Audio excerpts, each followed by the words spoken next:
Damos gracias al Señor por estar un año más aquí. El año pasado no vinimos, no pudimos venir, pero nos gozamos de nuevo en este día de estar con las iglesias. Es un privilegio estar aquí en la presencia del Señor en compañía de los hermanos. Como decía nuestro hermano, el tema que han propuesto los hermanos que han organizado este retiro, campamento, lo han tomado del libro del profeta Habacuc, donde dice, como ha leído nuestro hermano, como está en el texto bíblico: oh Señor, he oído tu palabra y temí. Algo le habría dicho el Señor a este hombre, algo le hizo estar preocupado. Oh Señor, aviva tu obra en medio de los tiempos. En medio de los tiempos, hazla conocer. Últimamente hablamos mucho de avivamiento y sabemos de hermanos que oran por él porque les preocupa su familia, les preocupa la congregación de la que forman parte y les preocupa el entorno social en el que se mueven. ¿Pero qué es el avivamiento? ¿En qué consiste? Según el Diccionario General de la Lengua Española, es el incremento de la intensidad o la vivacidad de una cosa, es hacer que algo sea más vivo, más activo, más intenso. Como le diría el apóstol Pablo a su discípulo Timoteo en una ocasión, que avives el don que hay en ti. Y el Diccionario Hispanoamericano de la Misión dice que el avivamiento consiste en la restauración de la vida espiritual de creyentes e iglesias que, habiendo conocido la gracia de Dios y el nuevo nacimiento, se han enfriado en su fe, han perdido su visión, se han vuelto al mundo y son ineficaces en el cumplimiento de la misión, en el cumplimiento de la tarea encomendada. El avivamiento, hermanos, es un acto realizado por Dios que conmueve los corazones de los creyentes y reaviva en ellos la vitalidad espiritual cuando están decaídos, debilitados y adormecidos. Solo Él, solo el Dios Altísimo puede hacer que haya un avivamiento, porque es un acto sobrenatural, prodigioso, muy lejos del alcance de nuestras posibilidades, de nuestros recursos humanos. Nosotros podemos desearlo, podemos anhelarlo, podemos orar por él, pero solo llegará cuando el Todopoderoso lo traiga. Porque cuando las almas pierden la vitalidad, solo el divino Creador puede restaurarlas. Miren lo que dicen algunos siervos de Dios que vivieron o que han estudiado el tema del avivamiento. Lo que nos dicen sobre algunas de las características que tiene el avivamiento espiritual, algunas características esenciales. Dice Stephen Olford: el avivamiento es el acto soberano de Dios en el cual vuelve a su propio pueblo infiel al arrepentimiento, a la fe y la obediencia. Y Parker dice: el avivamiento es la visitación estimulante de Dios a su pueblo, tocando sus corazones y profundizando su obra de gracia en sus vidas. Y Armin Hesbury dice: el avivamiento es el regreso a la cristiandad normal del Nuevo Testamento, en el que las iglesias siempre están llenas de oración, de poder, de personas de alabanza y de acontecimientos divinos. En segundo lugar, hermanos, ¿por qué necesitamos un avivamiento? Nos hemos referido brevemente a lo que es el avivamiento. Ahora queremos que nos preguntemos y respondamos a la pregunta con la ayuda del Señor. ¿Qué es o por qué, necesitamos el avivamiento? Pues hermanos, el avivamiento es necesario, entre otras cosas, porque el pecado se está extendiendo cada vez más. Yo diría que lo está haciendo a pasos agigantados y que la espiritualidad está decreciendo en una proporción parecida. Como solían decir los puritanos antiguamente, hay demasiada insensibilidad con respecto a las cosas de Dios entre los cristianos. Como decía nuestro hermano que hacía la apertura, sálvese quien pueda. Sálvese quien pueda. Pero esto es un poco el sentir que hay en muchos de nosotros. El pastor Brian Edward dice sobre el estado de la iglesia evangélica en general, entiéndase bien, nos engañamos a nosotros mismos si creemos que nuestras iglesias brillan como el amanecer y alumbran como antorcha, mientras en realidad es que muchas de ellas están en eclipse total. Si miramos por encima, de forma somera, en todas las iglesias veremos cosas buenas, en todas, pero mirando más detenidamente, y atención hermanos, que esto lo digo, es un decir, aquí no estamos llamados a supervisar a nadie, ¿verdad? Pero si miramos más detenidamente, veremos que falta el amor fraternal y la fidelidad al Señor.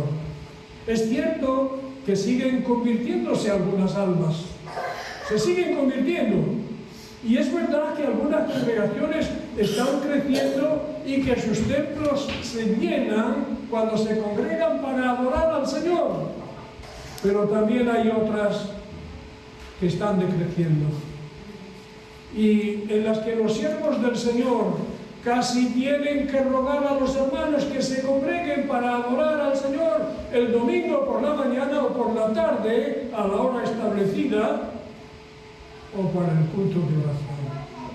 Yo no sé qué sucede por Andalucía, hermano Miguel, no lo sé, pero sé que el culto de oración no suele ser uno de los más frecuentados. Y eso es un indicio de que algo no funciona. Algo no funciona. Cuando debería ser el congregarse para adorar a Dios, debería ser un deseo apasionado y ferviente de todos nosotros. De todos.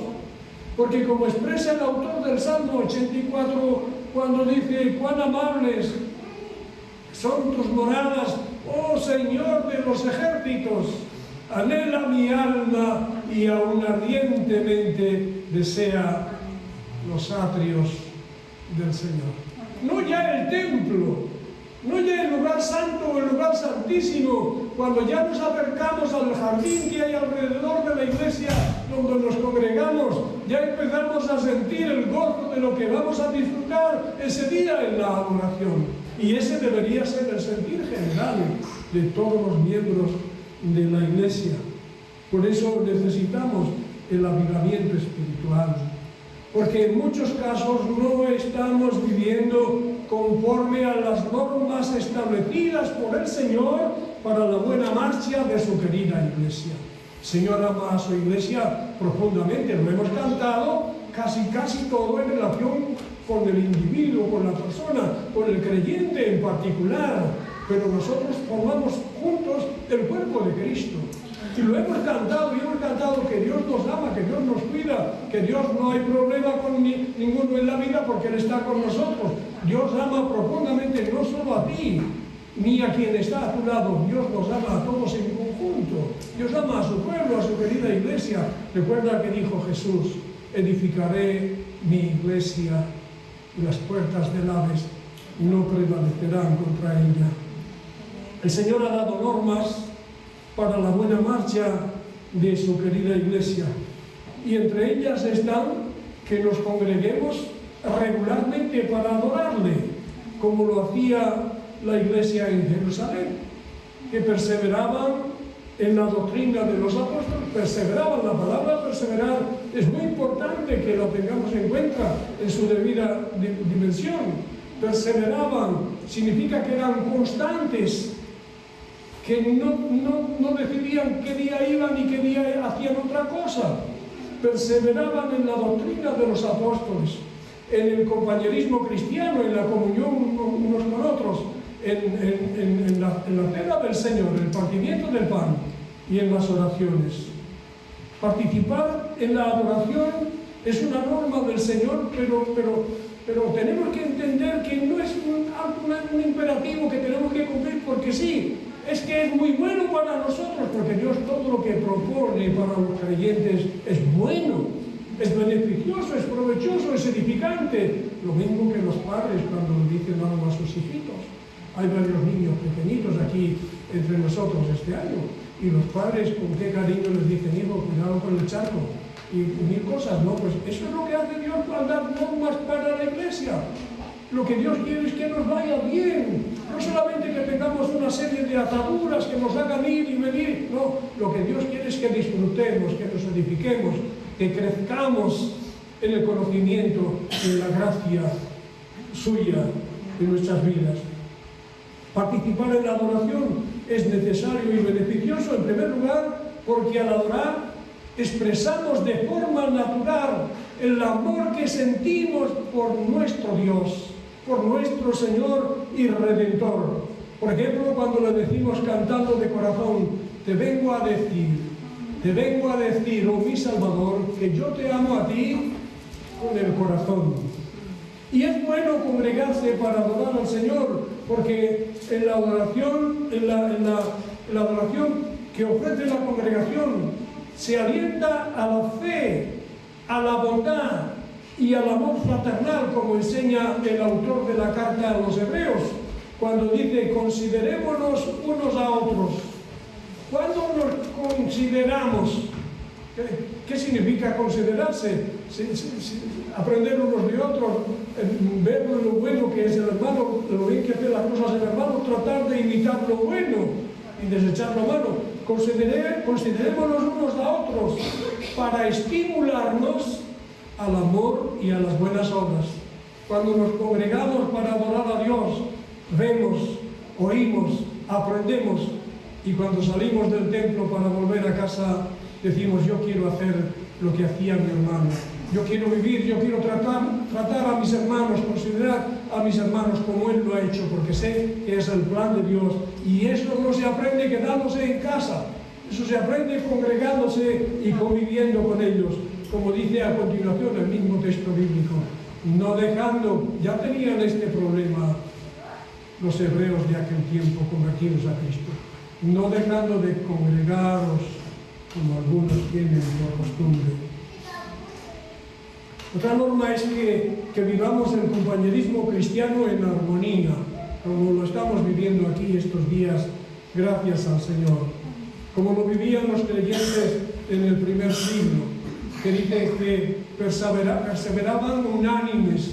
Aquí la perseverancia, otra vez la misma palabra. Qué importante es la perseverancia en la vida cristiana, en la vida espiritual, porque lo que aprendemos un día, si estamos 15 días sin venir, pues a lo mejor se nos olvida la mayor parte de ello, ¿no? Perseveraban unánimes, y dice que comían juntos, esto es compañerismo cristiano, comían juntos con alegría y sencillez de corazón. Y no lo había incluido, pero la idea sigue, ¿no? Y el Señor, como consecuencia de todo aquello, el Señor añadía a la Iglesia, a su Iglesia, los que habían de ser salvos. El compañerismo cristiano, hermanos, trae mucha bendición. En primer lugar, a nosotros, a los creyentes. Porque como dice el Salmo 133, mirad cuán bueno y cuán delicioso es habitar los hermanos juntos en armonía. Y es entre otras cosas, como dice más adelante, porque allí envía el Señor bendición y vida eterna. La está enviando aquí, la está enviando. Están cayendo lluvias del cielo que riegan la tierra, pero están cayendo también lluvias de gracia que están regando, inundando, fertilizando nuestras vidas para que seamos mejores cristianos cuando volvamos al lugar del que venimos. El compañerismo cristiano, hermanos, influye también en la gente que vive a nuestro alrededor. Muchos de ellos, aunque nosotros no nos demos cuenta, nos ven, nos observan detenidamente. Dios mío, ¿cómo escuchan los niños cuando hablamos en casa después del culto? ¿Cómo escuchan los vecinos cuando venimos los temas de quizá de conversación? ¿Cómo miran cómo vamos y venimos los creyentes? Vemos en el libro de los Hechos ocasiones en las que ocurrieron cosas que fueron relativamente serias en relación con la vida de la gente, pero luego todo siguió con normalidad, porque la gracia y el poder de Dios se manifestó en la vida de los cristianos congregados y todo continuó de la misma manera. Rogamos al Señor que siga cuidando de nuestra hermana y que la restaure por completo. Y como decía nuestro hermano, continuamos diciendo que es muy bueno que los cristianos nos congreguemos en primer lugar porque es que es lo que Dios demanda de nosotros, porque es un mandamiento, pero también porque es una necesidad que nosotros tenemos. Y es una necesidad porque es muy provechoso y muy beneficioso cuando lo practicamos. Y no solo agrada a Dios y nos beneficia a nosotros, que también es muy importante. Nos vamos enriquecidos a casa después de estar congregados. Pero también es importante y beneficioso para las personas de nuestro entorno. En eso estábamos cuando dejamos de hablar. Dice la Sagrada Escritura que los cristianos del Nuevo Testamento comían juntos, convivían con alegría y sencillez de corazón. Y dice algo que es muy importante valorarlo también en esta mañana. Estamos hablando de la necesidad de un avivamiento, de las normas que Dios ha dado para que la Iglesia fluya. Y dice que, además de que ellos comían juntos con alegría y sencillez de corazón, nos quedamos en esto. La gente observaba, la gente veía cómo funcionaba la Iglesia y lo ve, lo sigue viendo. Nuestros vecinos nos observan, a veces sin darnos cuenta, nosotros lo están haciendo. ¿Y sabe qué sucedió en la Iglesia del primer siglo, en esta ocasión que se menciona en el libro de los Hechos, capítulo 2, versículo 47? Comían juntos con alegría y sencillez de corazón. ¿Y qué sucedía? La gente, oiga, hay gente de fuera que no ve con buenos ojos a las iglesias evangélicas. No las ve con buenos ojos. No. Pero aquí era lo contrario. Dice que tenían favor con todo el pueblo. Tenían favor con todo el pueblo. Y esto significa que eran estimados, eran valorados positivamente por los vecinos, por la gente del pueblo. Y les agradaba lo que veían en la gente cuando entraba a la iglesia y cuando salía de la iglesia. Algo especial deberían ver en las conversaciones, en los rostros y en la vida de los hermanos. Y en tercer lugar, la tercera norma, hablábamos de la primera y la segunda.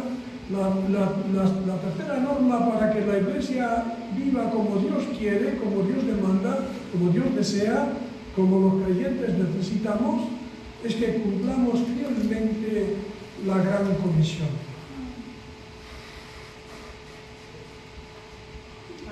Mira, yo estaba pensando, Claro, antes de venir aquí uno tiene que pensar un rato largo. Y una de las cosas que estaba pensando es en el tema que se ha propuesto, en el lema que se ha propuesto. Estaba pensando que de la abundancia del corazón habla la boca. La mayoría de las veces que los hermanos Miguel y José predican en las iglesias, yo no quería hablar de esto, pensaba que a lo mejor iban a pensar, alguien pensaría que yo soy uno que le gusta dar coba. No, es lo que hay en mi corazón. La mayoría de las veces que ellos hablan a la iglesia, hablan de la Biblia, sí Señor, porque el Espíritu Santo lo ha puesto en su alma, pero hablan de la abundancia de lo que hay en su corazón en relación con el bienestar y el crecimiento espiritual de los miembros de la congregación. Entonces, él hablaba de esto, de que no todo el presupuesto debe ir dedicado al provecho interior de la comunidad, sino que también hay miles de almas a nuestro alrededor que necesitan tener lo que tú y yo tenemos. Y eso también requiere presupuesto, pero requiere también el cumplimiento de la gran comisión, como manda el Señor en el libro de los Hechos, cuando dice a sus discípulos. Los discípulos no estaban pasando un buen momento. Oiga, qué tema para entrar el domingo. La grandeza del Maestro, la preocupación por lo que sucede cuando el Maestro es entregado, cuando es crucificado, cuando es sepultado. Y qué sensación la de los discípulos cuando les dicen que Cristo ha resucitado, no se lo creen. Por eso les dice el Señor Jesús, recibiréis poder cuando haya venido sobre vosotros el Espíritu Santo, y me seréis testigos en Jerusalén, en Judea, en Samaria y hasta el último de la tierra. Ese es el plan de Dios para que su iglesia crezca. Gracias a que hubo quien lo cumplió con nosotros, quien lo cumplió en nuestras vidas, quien nos habló del plan de Dios para nuestra salvación, estamos hoy aquí nosotros. Gracias a que alguien vino y nos habló del plan de salvación de Dios, formamos parte de la iglesia y tenemos esperanza de salvación y de vida eterna. Más que de salvación, de vida eterna, porque la salvación la disfrutamos permanentemente ya aquí en el tiempo presente, pero tenemos esperanza de vida eterna. Y finalmente, hermanos, ¿qué debemos hacer para que haya un avivamiento? Pues una vez que sabemos qué es el avivamiento y tenemos claro por qué lo necesitamos, ¿cuántos creen que lo necesitamos? Bueno, bendito sea Dios. No es tanto como yo pensaba, pero sí, hay un buen grupo. Bendito sea Dios. Pues una vez que lo tenemos claro, lo siguiente es abrir la Biblia para ver los pasos que debemos dar para que se produzca la renovación espiritual que necesitamos. Y el primer paso es reconocer nuestros pecados, reconocer nuestra condición. Y aquí también, sálvese quien pueda, quien esté plenamente disfrutando de la santidad que Dios demanda de nosotros, pues adelante. Pero si no es así, reconozcamos nuestros pecados, porque ellos son los que arruinan nuestra vida espiritual. Ellos son. Como hizo David cuando comprendió su maldad. Aquí no entramos porque no queremos extendernos en exceso, pero recordamos la conversación que tuvo con Natán y lo que él había hecho antes, lo que Natán le dijo y lo que pasó. Entonces, ¿qué dice David cuando el profeta de Dios le hace ver, le ayuda a entender la gravedad del pecado, de los pecados cometidos? Y dice, ten piedad de mí, oh Dios, conforme a tu misericordia, porque yo reconozco mis rebeliones y mi pecado está siempre delante de mí.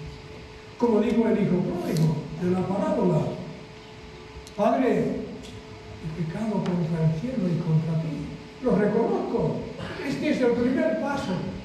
Tenemos que partir de aquí si queremos que haya una restauración espiritual. El segundo paso es confesarlo delante del Señor. Confesar los pecados que somos conscientes que hemos cometido. El único que puede perdonarnos y olvidarnos es Él.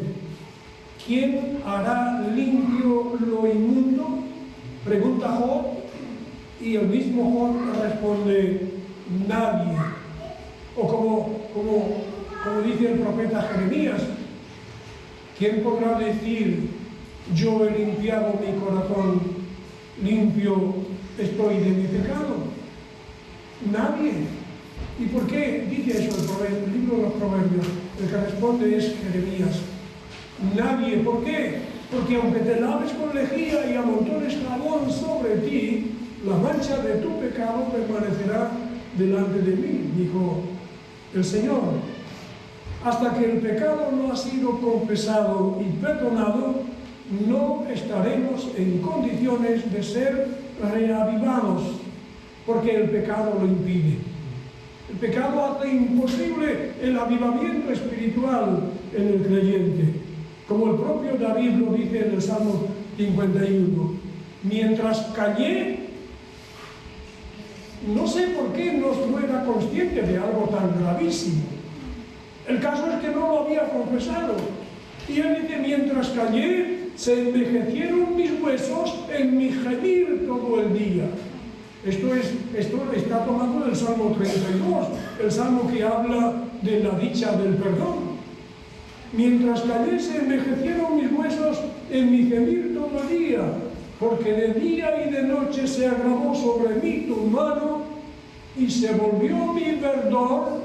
El verdor es un estado de avivamiento espiritual, pero él dice: se volvió mi verdor en sequedades de verano.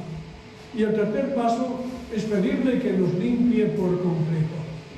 Que nos limpie por completo. Es imprescindible. No hay otra solución, hermanos. Como dice el propio David: lávame más y más de mi maldad y límpiame de mi pecado.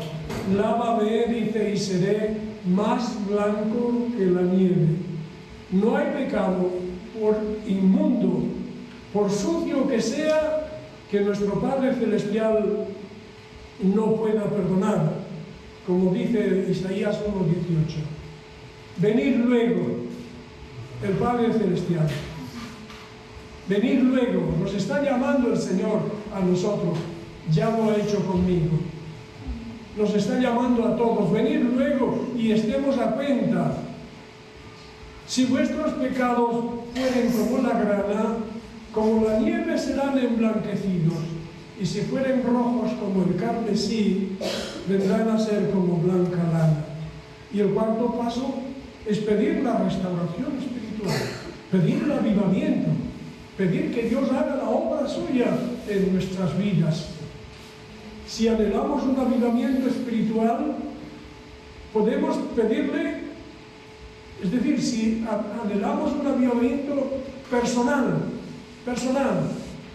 podemos decirle, como tantas veces hemos cantado: renuévame, Señor Jesús, ya no quiero ser igual, porque todo lo que hay dentro de mí necesita ser cambiado, porque todo lo que hay dentro de mi corazón necesita más de ti. Y si deseamos un avivamiento congregacional, podemos decir con el profeta Habacuc: oh Señor, aviva tu obra en medio de los tiempos. En medio de los tiempos, hazla conocer. El avivamiento es siempre un avivamiento de la santidad, que comienza con una terrible convicción de pecado, que no puede haber tal cosa como un avivamiento sin que haya primero lágrimas de convicción y de dolor y confesión. Brian Edwards. Resumiendo, hermanos, el avivamiento es una inquietud y un deseo general. Lo sienten muchos siervos y muchas siervas del Señor, y algunos de ellos llevan tiempo orando y pidiéndolo al Dios Altísimo. El avivamiento es el acto soberano de Dios que conmueve los corazones de los creyentes para que reviva en ellos la vitalidad espiritual. La Iglesia puede desearlo, puede anhelarlo, puede orar por él, pero esto ha de estar claro, solo llegará cuando Dios lo disponga, porque solo Él puede producirlo. El avivamiento es necesario, entre otras cosas, porque, como hemos dicho anteriormente, el pecado aumenta y la espiritualidad disminuye, y cada vez se cumplen menos las normas divinas. Normas que, para recordarlas sencillamente, digamos que han sido dadas para esos ratos, a congregarnos regularmente para adorar a Dios, a convivir como hermanos en comunión y en armonía, a cumplir el mandato de predicar el Evangelio a toda criatura. Y estos son algunos de los pasos que debemos dar cuando entendemos que necesitamos un avivamiento. Recuerden, reconocer los pecados humildemente, confesarlos a Dios pidiendo perdón y rogarle que su Espíritu Santo avive nuestro interior. Que Él nos ayude a vivir según su palabra, para que pronto, muy pronto, haya un avivamiento espiritual en nuestras vidas. Dios les bendiga. Amén.